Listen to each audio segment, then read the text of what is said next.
¿Sabías que los implantes mamarios son de los dispositivos médicos más estudiados en toda la humanidad? Solo los marcapasos que se usan en el corazón cuentan con más estudios científicos para investigarlos. En el caso de los implantes mamarios, se encuentran más de 10.000 publicaciones en PubMed, que es la principal biblioteca científica a nivel mundial, solo sobre este tema. Tenemos estudios de más de 50.000 pacientes seguidas por 10 años a solicitud de la FDA en Estados Unidos para lograr la autorización de su uso en humanos. Es tanto así que la FDA tiene una página exclusiva para presentar los resultados de sus estudios sobre implantes mamarios. Por lo que todo esto debe de servirte de seguridad y garantía de que al momento de tu elegir hacerte una cirugía de aumento mamario, los implantes te brindan la seguridad necesaria para ser utilizado en tu cuerpo con un riesgo muy mínimo. De eso vamos a hablar en el día de hoy en Plástica Mura. Acompáñenme.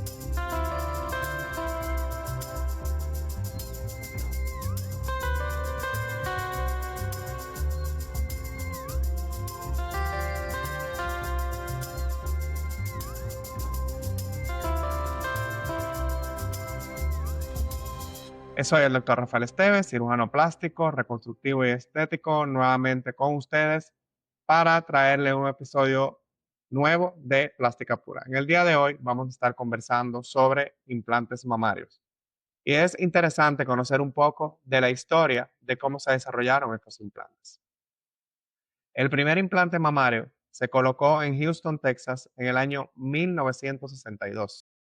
La razón, increíble. Una paciente llamada Timmy Jean Lindsay tenía un tatuaje en el pecho y fue a un cirujano plástico con la intención de que le removieran el tatuaje.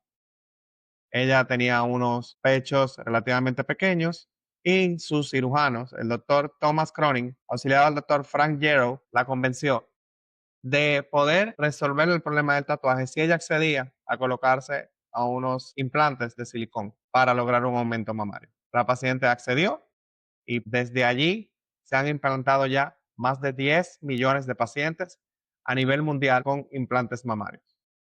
Es una de las cirugías más populares que existe a nivel de cirugía estética. Vemos que en el año 2023, según el último censo global ISAPS, se estima que más de 1.800.000 pacientes se realizaron el procedimiento de aumento mamario en el año 2023 a nivel mundial. Mientras que estadísticas de la Sociedad Americana de Cirugía Plástica dan cuenta de que en el año 2023 más de 304.000 mujeres se colocaron implantes mamarios. En ambos casos, la cirugía de aumento mamario con implantes correspondió al segundo procedimiento estético más demandado luego de la liposucción. Como vemos, el inicio de la cirugía de implante mamario fue algo casi al azar de la humanidad, pero vemos que este procedimiento ya se ha difundido y se utiliza sin ningún tipo de inconvenientes. Vamos a hablar un poquito sobre lo que son los implantes mamarios. Los implantes mamarios se clasifican de múltiples formas debido a sus características tales como la forma, el contenido, la superficie y su perfil. Respecto a la forma, tenemos dos formas básicas. Primero tenemos lo que son los implantes redondos, como se ven acá, y tenemos los implantes anatómicos. ¿Cuál es la diferencia principal? Podemos ver los dos. Pues los implantes anatómicos, como este, tienen una forma de gota, donde tienen más tejido, más silicón, perdón, en la parte inferior y más vacío en la parte superior. Una forma de gota parecida a un seno natural, de ahí el nombre de anatómico. Los implantes redondos, como ven, tienen la misma cantidad en el polo superior como en el polo inferior. Entonces, eso lo diferencia a nivel de forma. A nivel de contenido, los implantes mamarios, la mayoría actualmente se hacen rellenos de silicón. Todos tienen cobertura de silicón, ojo. Hay pacientes que buscan la segunda categoría, que son implantes de salino, pero la solución salina es el relleno. Pero la envoltura de ese implante sigue siendo de silicón. O sea que toda paciente que decida hacerse una cirugía de aumento mamario con implantes está colocando silicón en su cuerpo. Ahora, el silicón ha evolucionado mucho. Antes teníamos silicón líquido que tendía a romperse más fácilmente dentro del implante. Y ahora tenemos un silicón cohesivo, lo que también le llaman en gummy bear en inglés, porque son varias capas de silicón que están pegadas una de la otra, múltiples capas. Entonces, ¿en qué beneficia esto? Bueno, pues en el caso de una eventual ruptura del implante, este silicón no se va a derramar hacia el cuerpo de la paciente, sino que se deformará un poco el implante, pero no producirá ese daño por la migración de la sustancia hacia el cuerpo. O sea que ese ha sido un gran avance a nivel de la bioingeniería, del diseño de los implantes, y gracias a Dios ya eso está resuelto. Tenemos también una clasificación de los implantes por su superficie. Tenemos implantes lisos, como este que vemos aquí, que su capa es solamente la cobertura de silicón, pero no tiene ningún tipo de porosidad en la parte superior. Y tenemos implantes, como mostré, que son texturizados, donde tienen una impregnación a nivel de sales, que es lo que le producen esa imagen, y hemos evolucionado a microtexturizados, donde también tienen esa textura, pero estas texturas se ven ya a nivel microscópico. ¿Por qué la diferencia de cada uno de ellas? Bueno, aunque a simple vista el implante liso se ve más brillante y hasta más llamativo, no es el más seguro en la actualidad. Y recordar que ese implante es por dentro que va del seno, o sea que al final no se va a ver como quiera. Los implantes lisos tienden a ser menor agarre a nivel de el tejido mamario. O sea, los fibroblastos, que son las células que se encargan de formar la cápsula y agarrarse con ese implante, tienen más dificultad de hacerlo cuando lo hacen con una superficie lisa. Esto produce más fricción, más irritación para el cuerpo y por tanto más rechazo, que es lo que se convierte en una contractura capsular. Y estos pacientes también producen más líquido inflamatorio y por tanto producen más seroma. Entonces, por eso cada vez más hubo una gran tendencia a ir apartándose de los implantes lisos para los implantes texturizados, que en teoría disminuyeron la tasa de seroma y también disminuyeron la tasa de contractura capsular, pero en tiempos más recientes se ha visto que los casos de linfoma anaplásico, que vamos a hablar más adelante, ocurren casi exclusivamente en pacientes con implantes texturizados. Por tal motivo, la industria ha tenido que migrar un poco de la textura. Se ha visto la forma de disminuir esa textura al mínimo posible para lograr el efecto deseado a nivel del agarre del implante, pero sin producir quizá ese linfoma. Y es así que han llegado los implantes microtexturizados, que es lo más moderno que tenemos en la actualidad. Por último, hablando del perfil, los implantes tienen un perfil en el cual se cambia el nivel de proyección. Proyección es qué tan puntiagudos sean los implantes. Tenemos unos implantes que tienen una base más ancha y que son poco proyectados y los ponemos en contraste con unos implantes más proyectados. Entonces estos son perfil alto y perfil extra alto. Entonces podemos ver como aquí tenemos dos implantes, pero no tienen la misma proyección. Eso es a propósito, el cirujano decide, dependiendo del deseo de la paciente, si se decide por un implante con un perfil más alto o más moderado. Pero a nivel de la cobertura y a nivel del relleno del implante, el contenido es igual. Entonces, ya que conocemos los diferentes tipos de implantes que tenemos, también hay que conocer las vías de abordaje. Los implantes mamarios se colocan usualmente en la mayoría de los casos por la vía periareolar, o sea, alrededor de la areola, o si no, por la vía submamaria, que es en el surco inframamario, en el surco debajo del seno, para colocar los implantes. Existen vías alternas también, como la vía axilar, donde se hace un túnel y por ahí se puede colocar un implante que llegue hasta la zona anterior del tórax. Y en una forma aún mucho más experimental, pero también se ha podido hacer, existe la colocación por vía transabdominal por medio de guía de una cámara, o sea, con guía endoscópica, y pues ahí se coloca el implante también. Pero la gran mayoría de los casos se hacen por vía mamaria, dígase por vía perioral o si no también por vía submamaria. Cada una de estas a la hora de Llegar al tejido mamario, también tenemos varios planos. Los implantes se ponen o detrás de la glándula, que se llama subglandular, o detrás de la fascia. La fascia es la cobertura de tejido conectivo del músculo pectoral, o se coloca detrás del músculo, que es lo que se llama submuscular o retromuscular. Tu cirujano plástico, dependiendo tu evaluación física, determinará cuál es el mejor plano para ti. Muchos pacientes vienen con una idea de qué plano le interesaría realizarse, y todos tienen sus ventajas y desventajas. No hay una receta común para todas las pacientes. Nosotros recomendamos realizarse un examen físico y su cirujano plástico, a través de la evaluación de su tórax y de su condición general y de los resultados que estamos buscando, les sugerirá el plano ideal para su caso específico. Entonces, la cirugía de aumento mamario es una cirugía que es exitosa en la gran mayoría de los casos. Pero ustedes saben que en plástica pura no nos gusta tapar el sol con un dedo, y sabemos que hay complicaciones como en todos los procedimientos. La tasa de complicaciones son muy mínimas, pero estas pueden existir. En el caso específico de la cirugía de aumento mamario, la primera causa de complicaciones es lo que se llama la contractura capsular. La contractura capsular se presenta entre un 10 y un 20% de las pacientes. O sea, hablamos que entre una de cada 5 hasta una de cada 10 pacientes. Es muy frecuente, pero no necesariamente es quirúrgico. Esta contractura capsular tiene 4 grados de gravedad, y la mayoría son casos leves que solamente con manejo conservador, dígase con masajes, se logra que la mama pierda esa contractura, o sea, no esté tan dura, pierda esa firmeza y esté un poco más suave al tacto. Esta contractura se produce porque el cuerpo tiene que formar una cápsula a partir de la colocación del implante, y esto es normal. Todas las cirugías de aumento mamario producen una cápsula. Precisamente eso es lo que se busca, que se cree esa cápsula, que es lo que va a contener el implante.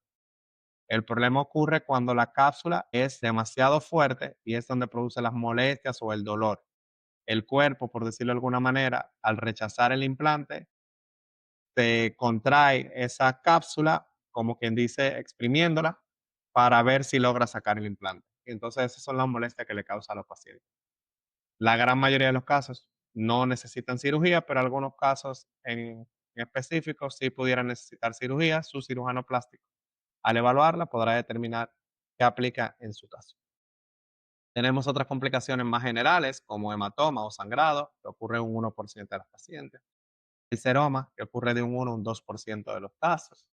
La infección también ocurre en un 1 o 2% de los casos. Es más frecuente cuando se aborda por vía perialveolar.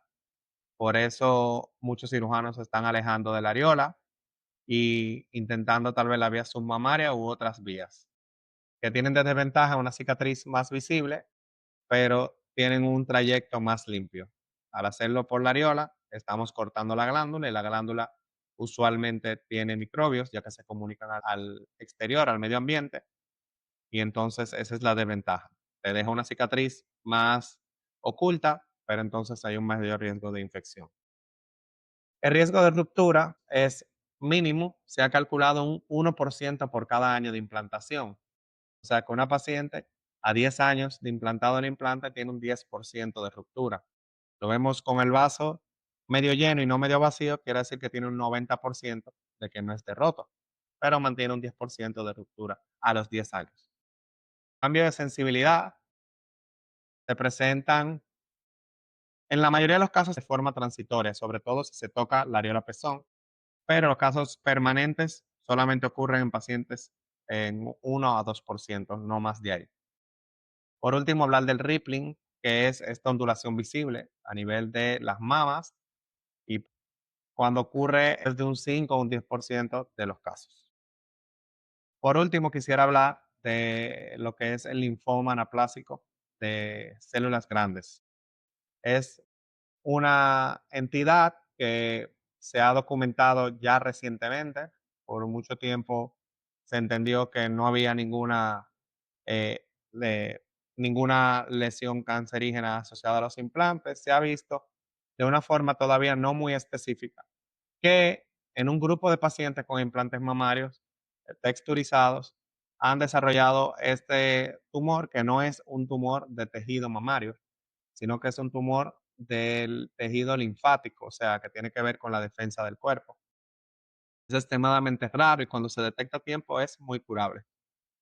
Las últimas estadísticas que manejamos dice que a febrero del 2024 en todo el mundo se habían documentado solamente 1.384 casos. Y recuerden que a inicios del episodio mencioné que ya se ha colocado más de 10 millones de implantes. Entonces, 1.384 entre 10 millones de implantes es una incidencia de 1 en 90.000 aproximadamente. Por tal motivo, como decía, es muy infrecuente. Sí hay que saber que existe, pero no debería de ser la causa que determine si nos hacemos la cirugía o no. Evidentemente hay que valorar todos los riesgos, si hay antecedentes familiares, si ese tipo de cosas, pues uno lo tomaría en cuenta, pero el riesgo realmente es muy mínimo. Hasta ahora, revisar la literatura se ha visto que está más relacionado a los implantes texturizados, pero no se ha encontrado una relación directa. Parece que ha sido más algo casual, que como se colocan últimamente más implantes texturizados, pues los casos que se documentan también son más con texturizados. Lo que tenemos que sacar de esto es cómo detectarlo y qué hacer. Pues el principal signo que vamos a encontrar es un crecimiento de la mama y que cuando se hace una sonomamografía, un ultrasonido, se verifica líquido y este líquido se acumula no inmediatamente después de la cirugía, sino lo que se llama un seroma tardío. Pero seroma tardío un año después. Son pacientes que tienen un año de operadas, no tienen ningún problema y de repente al año le empieza a crecer el seno. Al hacerse un ultrasonido o una sonomamografía, se encuentra con que tiene líquido y por un momento donde debe de pasar al cirujano plástico porque a ese líquido se le hacen estudios específicos para determinar si pudiera ser o no. La gran noticia que tenemos es que si termina siendo, pues hasta ahora los casos que se han documentado tienen muy buen pronóstico. Se remueve la cápsula con todo el implante y la paciente puede tener una curación plena. O sea que lo importante sobre todo es estar pendiente de los signos y prevenir cualquier lesión a tiempo. Entonces, algunas dudas para concluir que quiero responder es la famosa duda de si a los 10 años hay que remover los implantes. Los 10 años, señores, no es una indicación de cambio de implantes. Se ha definido en la industria un límite de 10 años porque los estudios más largos que existen a nivel científico documentados son los estudios de 10 años que indicó la FDA, como dijimos. Pero estas mismas pacientes de 10 años quizá tienen ya 15 años, algunos pacientes tienen más de 20 años con implantes, simplemente que de una forma científica no se le ha dado el seguimiento y no hay estudios para uno demostrar el seguimiento después de los 10 años. Entonces, la recomendación, a los 10 años se hace un estudio de imagen y va con su cirujano plástico para darle un seguimiento a la condición del implante. Pero si el implante se encuentra en buenas condiciones y usted se siente a gusto con sus pechos, no es necesario retirar los implantes. Ahora, si en el momento de usted ir a evaluarse, ve que los senos han cambiado de forma porque con los años sigue el proceso de tosis o de caída, o ya no se siente a gusto con ese tamaño y quisiera cambiar de tamaño, pues en ese momento se aprovecha y se cambia el implante. También existe duda si el colocarse implante afecta un futuro proceso de lactancia o si el silicón pasa a través de la leche. Eso está más que demostrado que no pasa por la leche y que realmente es seguro. Así que como el implante se coloca por detrás de la glándula, no dentro, no debería de afectarse o si acaso, si el abordaje es por la areola, afectarse mínimamente, ya que para hacer el túnel hay que hacer un corte mínimo en la glándula, pero la mayor parte de la glándula se conserva, así que la paciente se encontraría en condiciones de lactar. Otra duda que mencionan es que si me pongo implantes me voy a ver muy falsa. Hay pacientes que le tienen miedo a eso. Y la realidad es que hay gustos para todos los colores. O sea, la paciente decide cómo quiere su cirugía, pero se pueden lograr resultados muy naturales con implantes. Hay algunas pacientes que específicamente buscan estas imágenes voluptuosas y estos escotes pronunciados, pues eso también se puede hacer. Usted tiene que hablar con su cirujano plástico, quien va a definir qué le conviene mejor a su caso. Y hay pacientes que dicen, doctor, yo no quiero implantes que yo pudiera hacer. Bueno, también existen los injertos de grasa, tal cual existen, por ejemplo, en los glúteos. Una paciente que se haga liposucción, esa grasa se hace un proceso de centrifugado, de preparación, y se puede hacer un proceso de aumento con grasa. Este procedimiento también tiene sus riesgos inherentes, sobre todo lo que tiene que ver con la necrosis grasa. Hay más riesgo de asimetría porque puede ser que la grasa se absorba más de un lado que de otro. O sea que también tiene sus riesgos, pero en manos de un cirujano plástico que domine la técnica, pues también puede realizarse. Así que hasta aquí le doy esta información. Como podemos ver, la cirugía de aumento mamario es una cirugía que es muy segura, que es muy exitosa. Estadísticas de satisfacción muestran que un 98% de las pacientes salen satisfechas de la cirugía, que la autoestima mejora en un 92% y las pacientes refieren que su calidad de vida en general mejora hasta en un 64%. Como podemos ver, las complicaciones en manos expertas son mínimas, lo que lo importante es que tú tengas muy en cuenta con quién eliges hacerte la cirugía para disminuir el riesgo. Los pilares de seguridad de la cirugía plástica que hemos comentado en episodios anteriores son fundamentales para que tú tomes una decisión consciente de lo que te vas a hacer. Y en el caso de que ocurriese una complicación, importante estar pendiente de los signos de alarma y tan pronto se presente uno de ellos, no dejes de acudir a tu cirujano plástico, quien te guiará en los pasos necesarios para que todo se resuelva de una forma satisfactoria.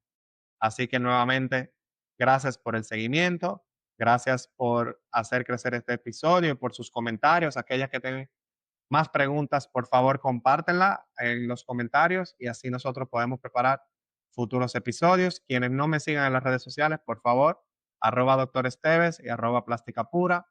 Estamos todos los lunes en Spotify, en YouTube.